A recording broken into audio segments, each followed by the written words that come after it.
I think John Cena is about to take everything from Cody Rhodes.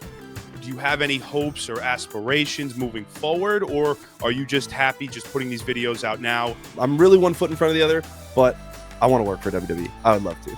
There were these two shows on Sunday afternoons that recap SmackDown and Raw called Bottom Line and Afterburn. I worked on those shows. No way! Are you serious? Hello, everyone, and welcome to It's Real to Us, the wrestling show. My name is Anthony the Mark, and today I am joined by a very special guest. You may know him from his WWE recap videos. Monday Night Raw, SmackDown, Elimination Chamber. If you missed it. Ladies and gentlemen, the wildly talented Jon Reyes. What is going on, everybody? Welcome, and thank you for having me. And wildly talented is that's a big one to live up to. So I hope I continue to. But thank you for that intro. You are insanely talented. For anybody who has never seen this man's work, he takes 3-hour shows, 2-hour shows, and he cuts them down to about a minute and a half to like 3 minutes. It is crazy the amount of content you can fit in a small amount of time, my friend. My guy, I really got to tell you, hearing that, it makes me want to take a big breath of fresh air, because honestly, it is so much work, my guy. It is so much work, but it's a labor of love. It's just I don't know, all the comments and just folks like yourself saying things like that, it makes me feel seen, if that makes sense. Because while I sit here for 3 hours editing a 3-hour show into a 2-minute clip, sometimes I'm like, is this worth it? But no, it really is a labor of love, and I appreciate those who appreciate the art form of editing, as you do with your own content. So you speak the language, you get it. I appreciate that. From editor to editor, I respect the game, I respect the craft, and you just touched on it. I'm actually curious. I was going to ask this later, but you just brought it up. It takes you 3 hours usually, start to finish? So there are two ways that I can do this. One of them is the healthy way that gets things done quickly. The other way is, hey, life's just getting in the way, and I'm just gonna make myself angry on purpose. The first way, the way it should be, is if I can sit and watch. Let's just take Monday Night Raw for an example. I can sit there and watch it live and script each segment as if I am Bleacher Report or as if I'm Forbes or all those pieces that do pieces on Wrestling Live. Then that video after that would take me maybe an hour and a half, 2 hours max if I want to make it pretty and touch it up a lot. However, with the way things tend to happen sometimes, with the way my setup is right now and just life and scheduling and everything, what ends up happening is I end up watching the full show because I'm a wrestling fan, can't help it. And then I have to go back later and watch it through and then script it as I watch it. That's how I'm able to carry the proper context in my head of what to include and what not to include, like what's important enough for someone's attention on a 90-second video and what's not. It takes a lot of like focus and analysis. So yeah, most of the time it gets done the second way, where I have to watch Raw back a second time and then script it that way. So to answer your question, in total, yeah, about 3.5 hours per video. That's if I don't break my focus at all. Elimination Chamber took me 5 hours. I just want to admit that right now. Wow. It took me 5 hours. So as a fan of your content, I got to say some of my favorite parts are when you will set whatever you're saying up for a soundbite. The worst part of any show, Logan Paul thinks everyone's here to see him, including Andrew Schultz, who's actually here to see Seth Rollins, CM Punk, and AJ Styles. Logan can't handle that, and before causing real harm to a comedian, AJ Styles is here to serve up his own harm, with Logan Paul not interested in a fight with him at all. When you connect the dots like that, it's a very engaging watch. Good to hear, because that's another, it gets funny. Every time I do that, I'm like, oh, here's another 10 minutes that I'm taking just to do this. I'm like, I hope somebody appreciates it, because it certainly seems unnecessary at times, but no, it keeps the engagement going. I could see, it's so interesting how social media works nowadays. Our attention's so fragmented that the way I design these videos, I'm like, listen, if there's too much of a 3 or a 4 or a 5 second gap of nothing entertaining coming out of my mouth or on the screen, I'm going to lose people. So if it's Andrew Schultz just saying AJ Styles, then so be it. And I'm glad you appreciate that too. Yeah. How long have you been doing this for now? Because it seems like you've mastered it, my friend. And it seems like, because I've been watching, I feel like from the beginning, and your turnaround time is just getting quicker and quicker. Yeah. So when did you start doing this? And do you feel like you've mastered it? Yeah, great question, actually. So I was making, I'm going to start in 2023. I was making MMA videos, right? Videos about UFC, right? And I was actually kind of, my passion with those videos was similar to my WWE thing. I was really focused on getting people who are not fans to become fans of the product. So that has been kind of just something I've enjoyed doing, because whatever, you and me, we see this beautiful thing. Not everyone can see it that way, so I want to help them see it that way. So I was making UFC videos back in 2023, and they really didn't take off. I had like 4,000 followers on that page, and it didn't really do much. Fast forward to Royal Rumble 2024. Okay, I'm not fully hardcore engaged again in WWE, and I'm not a casual. I'm somewhere between, but I made sure to watch the Royal Rumble because it's the Royal Rumble and I'm in the loop of things now, right? So I go and I watch, and I see Jordan Grace, TNA's champion, Jordan Grace, What a pop. come out.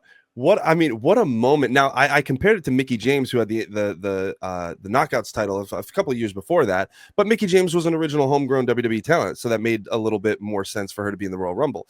Jordan Grace, I'm like, what is going on here, right? All the buzzings about being official with Jade Cargill leaving AEW, coming to WWE, and then Jade Cargill debuts that night too. R-Truth comes out on his number in the Women's Royal Rumble. Like it was way too much. And then the ending with Punk and Cody, two guys who, if you had asked us 5 years before, would have never even been in this company, and now we're watching them. I was sick to my stomach in the best way possible. I went home. I said, F UFC videos. I'm making WWE. I texted my brother. I'm like, I think I'm going to make WWE videos. He's like, do it. So that night, I made one little opinion piece on the Royal Rumble and how this is a really cool time in pro wrestling. I made one more piece on Cody Crybabies a couple days later. And then a couple days after that, I was just kind of like just visualizing. I'm a little bit into meditation. So I was trying to like visualize what I want this community to look like, what I want this page to look like. Immediately, the idea came to me, SmackDown, if you missed it. Came to my head. That was around with the time when Triple H was, he was still playing a backstage role or whatever. But if you remember, The Rock was asserting his dominance. And the final boss. Yeah, the final boss was asserting his dominance, and things were so compelling at this point. I'm like, you know what? This is a perfect episode to start on. I made a recap. That first one blew up. I remember there was a comment from someone who still follows me on that first video. He commented, he said, "You will be very successful with these videos." Gave me chills. Gave me The Rock. I'm like, I'm over here like, look at it. Like, you know what I'm saying? Because because he ended up being correct, right? So that series really took things off. I still have the whiteboard in my car where I wrote down the idea if you missed it. But yeah, so that was January of 2024 is when I started, and I just kept going all the way through that phase of The Rock and him being around. Those videos were so well received because wrestling was so peaking at that time because The Rock had come back. And so it was literally the sweet spot, the right place, right time to start a wrestling page, to have it be based on recaps too, to put to work, by the way, the editing skills that I've been sharpening since my freshman year of high school. So yeah, it was January, a little over a year ago. And I would say I've mastered the version of it that I want to do, but what I have not mastered is myself fully as a content creator in terms of my identity as a content creator. So that's something I'm still working towards. That's not something you can just straight up put hours of work into editing. You just got to have that in here and just with the experience of continuing. But a little over a year, man. And I feel good about the progress, but I don't know. I'm just really excited for the future and continuing to discover myself as a content creator, Yeah, hey, man, if this first year can tell me anything, it's that you are going to be incredibly successful as long as you just keep doing what you're doing, because you are wildly talented, super creative, too. I mean, to get videos in and out the door in the manner and in the efficient editing style that you do, it's very, very impressive. And I'm curious on, like, are there moments where you have maybe like creative lapses? Because there is a lot that goes into all of these videos. Like, what do you do if the inspiration isn't there for maybe a boring episode of Raw or SmackDown? Oh my God, that's such a good question again. Oh my gosh. Well, all right. So it's not always there, bro. It's really not. It's not. And there was a couple recaps ago is what I'll say. You can go, if you guys want to go find it on the page, you can, but I will say a couple recaps ago. You want to talk about my heart not being in it? You want to talk about my head not being in it? You want to talk about autopilot? Brother, that was me the entire process. And so, yeah, it really is that. What it is this. I've always had this idea that I've wanted to create content, but it wasn't until I built a community that was counting on me to some degree that I said, you know what, this art form, right? This expression of my creativity is bigger than what I feel like or what I want, right? I've seen too many times myself push through the pain of literally just like writer's block, brain fog, a lack of motivation, just miserable. Sometimes I've seen myself push through it and be so proud that I did multiple times to where I know mind over matter now. When that feeling comes, this is almost just a challenge. It's a roadblock, no pun intended, in the way of something really good that's coming. So it's not always there. I always hope that folks can't hear it in my voice, but I don't think that that's always true because I can definitely hear it when I go back and watch. But But yeah, and then you know the game too, man. Once you, it's almost like a gym, like a workout too. Like I guarantee you've had your uninspired days, your whatever's, but then halfway through whatever you're creating, you're like, why was I thinking that way? I feel really good right now. So it's almost just like getting to the game makes you want to be in the game more than you maybe did before you got there. So definitely those days though, and I kind of go on autopilot, to be honest with you. I kind of really do, and I'm not proud to say that, but stuff's got to get done. You know what I mean? So. Yeah. Content creating is a grind, and it goes both ways. There are some times where maybe your heart won't be in it 100%, but you'll put out a video, it'll do incredible, people will love it. And then there are other times where you love this, you love this edit, you love this video, and it just doesn't do anything. Falls flat, yeah. And it's just a grind. And you mentioned having a community and them looking forward to your videos and stuff. So now the work you're doing is more than just you being creative and wanting to do something for yourself. It's for these people who enjoy your content. So I feel that 100%, and we got to just keep on going, buddy, because the wrestling community, they love us. They depend. I'm telling you, it's a beautiful thing, man. I remember one of the most meaningful messages I got recently. Like this is exactly what I'm talking about, and I'm glad you brought that up because it reminded me. But I had a guy DM me. Check this out. I had a guy DM me and tell me, hey man, just letting you know, your videos have helped me bond with my stepson. I stopped watching wrestling when I was like, much younger, but he's in love with it now, and I don't have time to keep up with what goes on. Your videos literally help me bond with my stepson. Do you understand? Like that's the meaning of bigger than wrestling. It's bigger than even my own creative endeavors. Like that is a beautiful thing, that this thing I've loved since I was a kid, mixed with whatever random passion for video editing I had in middle school, high school, comes full circle now with just the fact that WWE is in such a better trajectory and direction, and I'm putting this content out, and like I've built a following. But the fact that there's such real life instances of my content helping people, I could literally cry. So it is absolutely bigger than anything I can even see in my scope of view. It's beautiful, bro.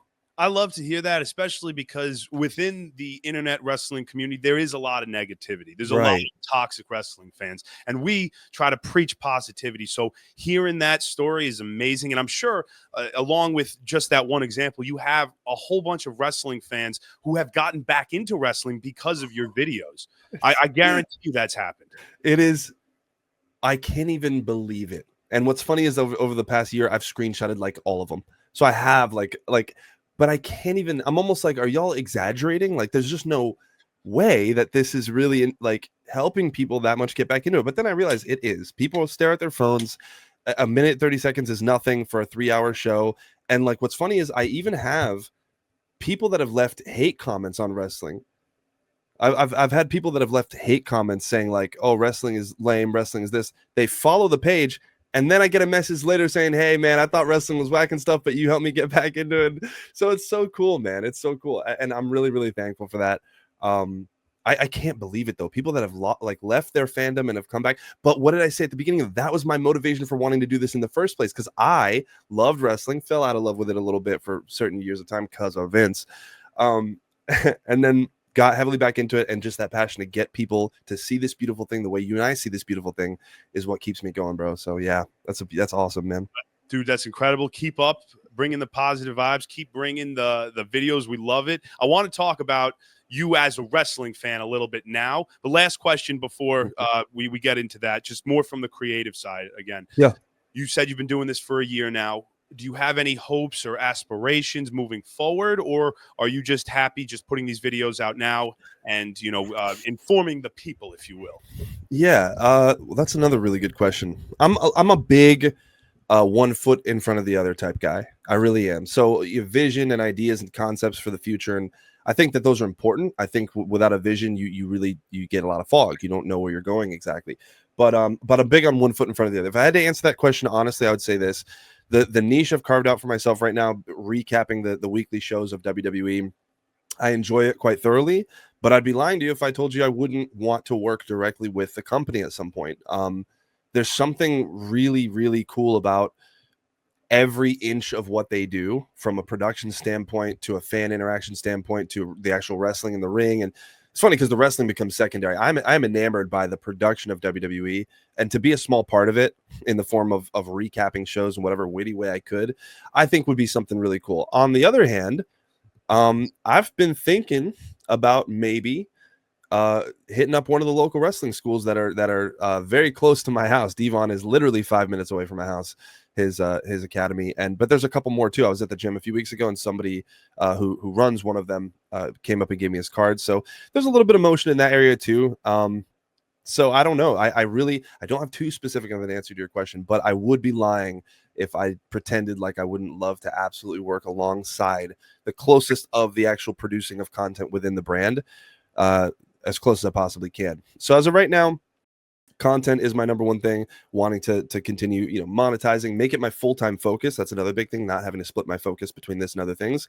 And then from there, just if I straight up had to say it, I would love to work for the company. I'd love to work for WWE in a content creation, content production format. And I think recapping is kind of my bread and butter. But yeah, I've been kind of like public speaking too for like 10 years now as well. I was straight out of high school. I did a lot of stuff with my church. So I've been kind of sharpening that skill as well. And so I don't know. I'm really one foot in front of the other, but I want to work for WWE. I would love to. Love that, man. It seems like the possibilities are endless, though. You could go in a number of different directions. Yeah.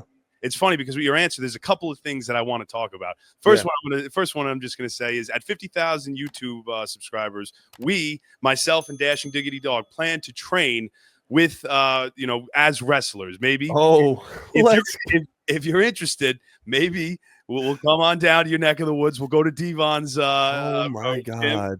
We can run the ropes a little bit. Oh my God, Anthony, that would actually be a dream come true, bro. Oh my goodness, holy smokes, that's awesome. I didn't know you guys' head was in that direction too. That's really, really cool, man. So we have a lot of goals here. The biggest goal is we want to one day put on our own independent wrestling show.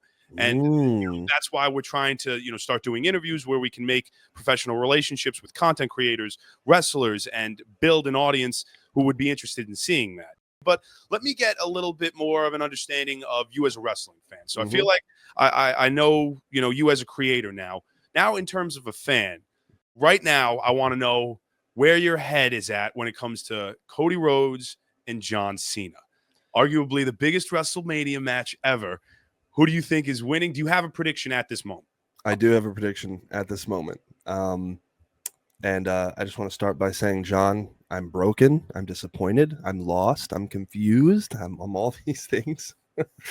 But I'm moving on. That's the main key. So my prediction for WrestleMania 41 in Las Vegas, Nevada, is that Cody Rhodes will lose not only the WWE Championship to John Cena, but that Cody Rhodes will lose a significant part of himself that we will see the dark remnants of for at least the 1, maybe 2 years to come.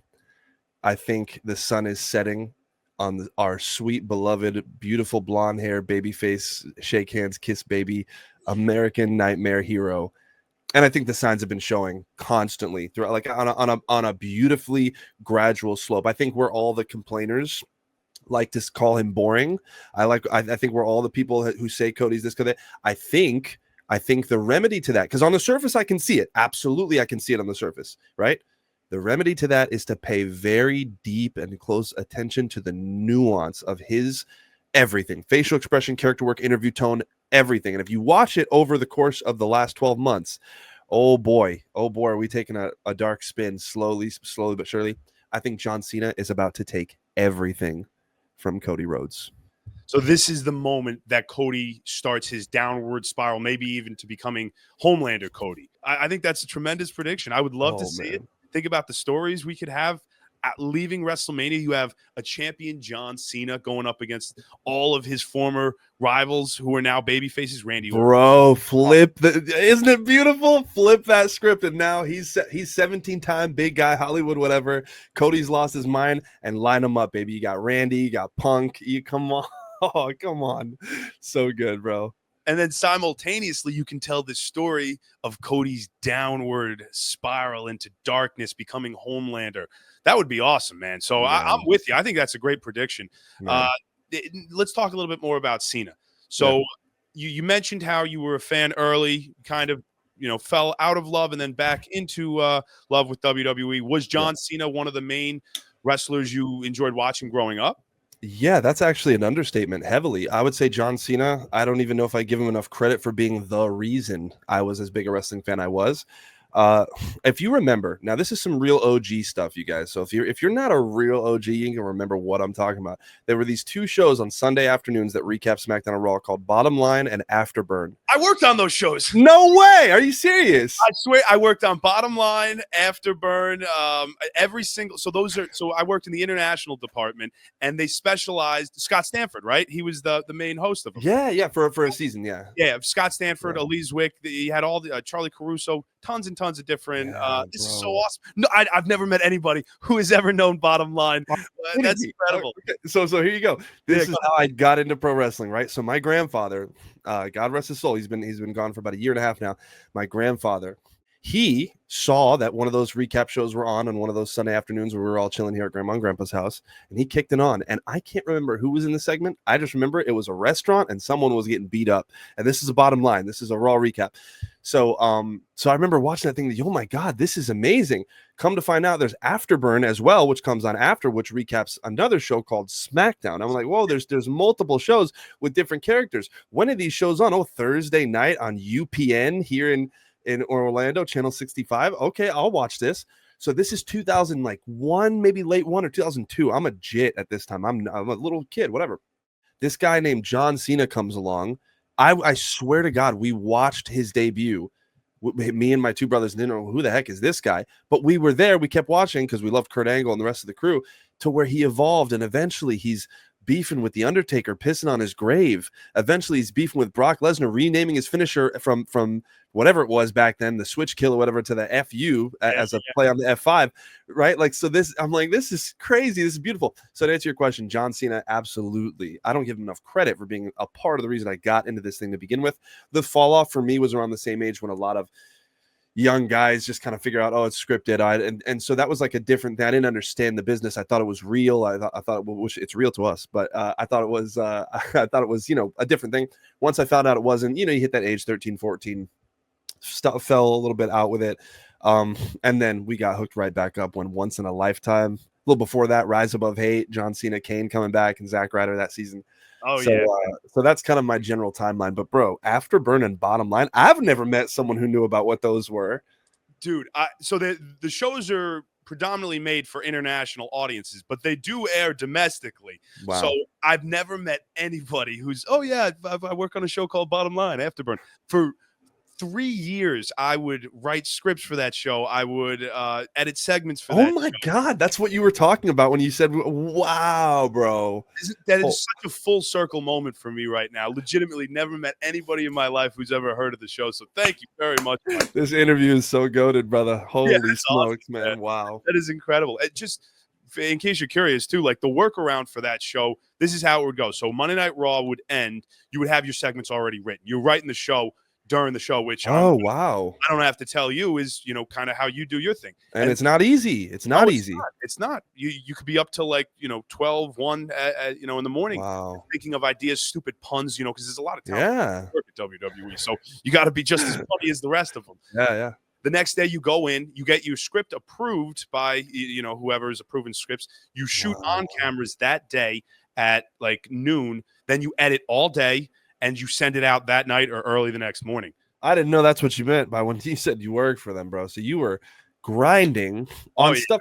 Wow. So it was formatted for international audiences. I always wondered what the main point of those were, because they were on at pretty obscure times here in the States. I'm like, who's watching this on a Sunday at 11 a.m. or whatever? That's cool as hell, bro. Wow. Yeah, wow. Shout out to WWE. So many incredibly talented people who work for WWE. They're the reason that I have all the skills I have today. And they have so many incredible people who have worked on that show, continually work on that show. So it really just goes to show you how talented WWE is, not in terms of just like their wrestlers, but also their content creators. So if you were to end up going to WWE, you would fit right in, my friend, because like I said, you are incredibly talented. You've got like the editing style for it. So I have no doubt one day you will be there if you want to be there. But look at how these energies align, my friend. Like a recap show from when I was just from years back that you worked on. Crazy. Years later, I have this subconsciously driven inspiration to make recaps. Where does that come from? Probably from a show I used to enjoy called Bottom Line and Afterburn. But I make these recaps that connects us, and we're in this interview where, yeah, this guy used to write the scripts for the damn show I'm talking about. What is life, bro? I know it's a small world. It's crazy. Oh, beautiful, man. Wow. So everything happens for a reason. Hey, you and I are both on the right path. So this has been an amazing interview. I got a couple more things that I think we could do. We'll just end with a game because it's real to us. We are kind of known for our games. Game time, baby. I'm going to just hit you with 2 wrestlers, and you have to tell me which one is better in your opinion. Doesn't matter if it's wrestling. Doesn't matter if it's promos. It's just, in your opinion, the better wrestler. There we go. And the theme for this game is Intercontinental Champions. Okay. So maybe you want to think about it from that perspective. Which one's a better Intercontinental Champion? Maybe to you, who's better. So let's start it off. Who's better, Pat Patterson or Dolph Ziggler? Pat Patterson. Pat Patterson or the Ultimate Warrior? The Ultimate Warrior. The Ultimate Warrior or Edge? The Ultimate Warrior. Okay, that was a close one, though. Too close. I kind of don't even have confidence in my answer, but Ultimate Warrior. So you were a big John Cena guy. I'm imagining Edge has got to play a special place in your heart, too. Of course, yeah.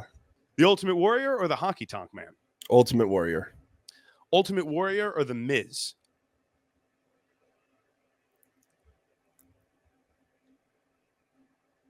The Miz. The Miz. That's the right answer. I don't care what it is. The Miz, yeah. The Miz is the man, especially when it comes to the IC title. Yeah. All right, it's going to get kind of hard. Here we go. The Miz or Chris Jericho? You said kind of hard. You didn't say impossible. Oh my God, I'm disgusted by this one. The Miz. I love it. The Miz or the Macho Man, Randy Savage? Macho Man, Randy Savage. Okay. Yeah. Macho Man or Razor Ramon? Macho Man. Macho Man or Shawn Michaels? Shawn Michaels. Shawn Michaels or Gunther? Shawn Michaels. And your winner is Shawn Michaels. Shawn Michaels, man. Nah, I feel really good about that, bro. Oh my gosh, what a legend, man. Shawn Michaels. I don't know. What's funny is when you say these names, I do start factoring in things that maybe most people wouldn't factor in, but longevity was one of the main ones where the Miz has to take precedent over even Chris Jericho. I mean, I like what Jericho's doing now, but bro, the fact that it was 13 years ago, the Miz was winning the WWE title at WrestleMania, right? The most annoying, nastiest, cringiest heel of all time, at least at that time, in my opinion. And then he's still around all these years later. We got reality shows, and then IC title, and then beyond, I got the Miz right up until you say Shawn Michaels. That guy. I'm thinking about his WrestleMania matches with Taker. I'm thinking about the fact that he had the IC title before the Miz was even in diapers. I'm thinking about all that stuff, man. Shawn freaking Michaels, what a GOAT legend. And one of my favorite things about this game is you could have literally said anyone on this list and you would have been right. That's true about wrestling. And, it is subjective. Everybody's entitled to their own opinion. And just because you think Shawn Michaels, was the best on the list doesn't mean somebody who thinks the Miz is the best on this list is wrong. Wrestling is an art form. Everybody is entitled to their opinion, and everybody interprets everything in their own way. And in my opinion, part of the beauty of wrestling in that sense is opening your mind to trying to see things in a different light and a different perspective. For example, not to throw shade on him, but a lot of folks in my comments are talking about Jey Uso right now. I don't like Jey Uso in the ring. I don't like this. I don't like that. And so listen, I vehemently disagree with all those folks. I'm about to make a whole 90-second opinion piece on the greatness of Jey Uso that we're witnessing as it relates to him being over. However, I do try and tilt my ear in their direction because they're a consumer of the product the same way I am. And it's that alternate perspective that really helps keep conversations flowing in healthy, eye-opening ways. So I completely agree with you. It's funny. I didn't even realize that. You could have literally stayed with Honky Tonk Man. And if you're talking about IC champions, you can't really fault someone for staying with that. So good point. Every single person on this list has an argument to be made. And that's what we like to try to preach on our show is let's just have a conversation. Let's just talk wrestling. Because at the end of the day, if you're talking wrestling, you're having a good time. That's what it's all about. I effing love you guys so much, man. You guys have like some of the best energy that there is in wrestling content. I'm serious about that too. I appreciate that, man. We try to preach positivity because like we mentioned in this interview, there's a lot of toxic wrestling fans out there, and there's no reason to be toxic when we're all watching something that we love. I say this all the time. I just went to Raw and NXT this past week, and going into the building, I'm talking to people, and I'm like, hey, it's kind of awesome. We're watching wrestling. We're all on the same side right now. We just want to see a good fight. We want to see a good match. We want to be entertained. You go to a sporting event, you got people who are on opposite sides. Realistically, at the end of the day, you might like one wrestler over another wrestler, but we all just want to be entertained. Hey, that's it. Beautifully said, man. We're all just here to be entertained. You make me sick, though, man. I wish I could see your face as you walked into that theater at Madison Square Garden, all happy and about to see title versus title and Moose and Hardy Boys. I hate you. Dude, for what it's worth, man, NXT was the better show. NXT was incredible. You don't have to convince me, bro. The vibe in both MSG and the MSG theater. You had 17,000 people at MSG and then like 4,000 plus in like this tiny like AMC like movie theater like theater. Everybody just was rocking the entire time. And it's WrestleMania season. That's why you expect that. So with that being said, I think a fun way to maybe end this interview could be with maybe a discussion. Maybe a debate. Maybe we'll agree. I don't know. I don't know what your opinion is, but we are heading into WrestleMania. We all know what the main event of night 2 is going to be. Cody Rhodes versus John Cena. We talked about it. You talked about Jey Uso getting a lot of love. Enough love to be in the main event of WrestleMania night 1. What is the main event of WrestleMania 41 night 1 in your opinion at this moment? Okay, I want to set the stage for this real quick. So in terms of what we consider the main event, you absolutely mean the last match, correct? Has to be the last match. It has to be the last match. Yes. Has to be the last match. Okay. Personally, especially with the way the feud is going, if you're talking about box office, if you're talking about what makes the most sense to make the main event, we can't joke with ourselves and pretend like the Roman Reigns triple threat would not be worthy of that spot. I think if we're going with typical show building strategy, you might put Gunther and Jey on to kick things off, bro. Jey Uso is as organically over as anybody could ever be, but what are you really going to say about Seth Rollins, CM Punk, and Roman Reigns? I mean, just come on. This has been what's caused issues internally between stars. You just have heard issues over the years, right? People getting upset at their place on the card because of things like this. But star power. And this company's here to make money. At the end of the day, what makes sense makes sense. So I know that's kind of long-winded, but to answer your question, as of right now, the night 1 main event is Seth Rollins, CM Punk, and Roman Reigns. I can see you saying that begrudgingly. Almost. I am. I think in your heart you'd like to put Jey Uso in that spot. Not only for Jey Uso, but for the World Heavyweight Championship. Gunther too. Gunther's never main evented either. Well, Gunther to me is the strongest link out of the 3, though. Gunther to me is the most undone. If you had the title, Jey Uso and Gunther, the strongest, most well-established on their own piece of that puzzle is Gunther.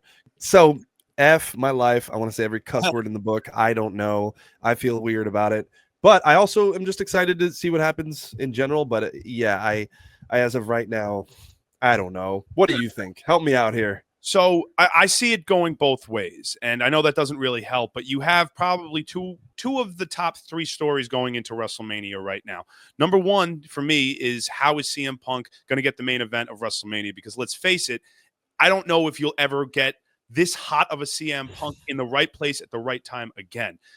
Meaning, like, is he injured next year? Has he cooled off? Is he not as over as he is next year? You're so right. This is the right time to give him the main event. However, the main event needs to have some sort of oomph. There's got to be something on the line other than bad blood, right?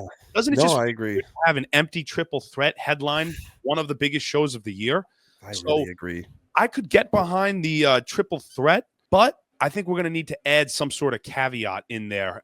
Maybe it's the winner gets added to the night 2 main event.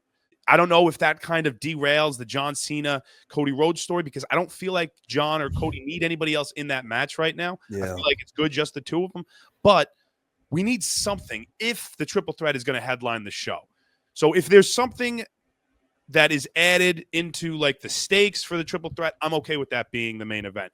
If not, I would much rather see Jey Uso versus Gunther be the main event, because you would push both of those superstars to that next level. You add credibility to their characters moving forward. There's only X amount of superstars who have ever main evented WrestleMania.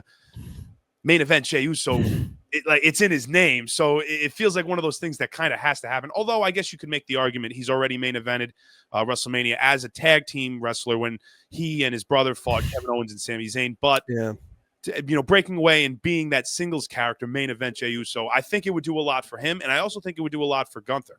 Yeah, hot take. I think Gunther retains that title. Oh boy. Oh, I wasn't prepared for that. Oh God, I wasn't prepared for that. Oh my goodness. I think Gunther crushes everyone's dreams and he chokes out Jey Uso in the main event, night 1. Sends everyone home disappointed.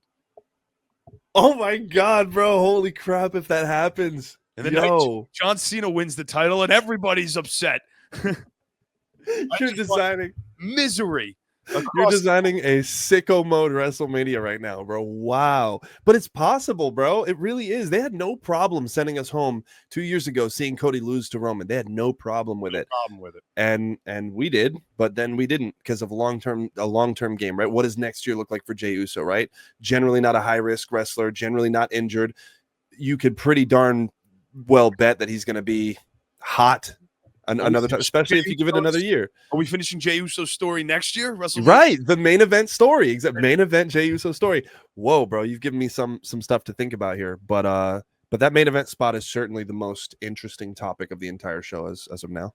I think you got 3 options for it. So the 2 matches that we mentioned, and if the women's match between Bianca and Io Sky becomes a triple threat with Rhea Ripley, I think that has the star power to main event too, and that also has the stakes involved with a championship. So at this moment, I wouldn't be surprised if WWE, Triple H, and company, they don't know what the night 1 WrestleMania main event is. It's very possible that they just have their stories that they're setting up, and whichever story is hottest in the moment, has the best build over the next handful of weeks, will get the nod.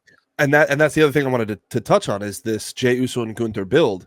I love good TV. I love seeing these guys on TV and do their thing. But let's be real, man. That build up, we need someone crashing a car into someone's car. We need someone dropping a cement block and exploding a tour bus. We need some. You know what I'm saying? Not to bring Attitude Era or whatever fully back into it, but you get what I'm saying. Like, you need something. Right now, Gunther's been feuding with the Alpha Babes, Otis and Akira Tozawa, and Fraxium on SmackDown last night. So let's up the stakes a little bit, like you said. Let's have Gunther put Jimmy Uso in a chokehold right in front of Jey Uso's eyes, choke out his brother right in front of him. Watch as his soul leaves his body. Hey, Anthony, get out of here and get on the writers' team. Why don't you, my guy? Holy crap, bro! They let Holy me go, man. Smokes, they let me, man. You see the talent you let go. No, but hey, we're coming full circle, bro. That's crazy, bro. You just came up with that on the spot, man. Like, whoa.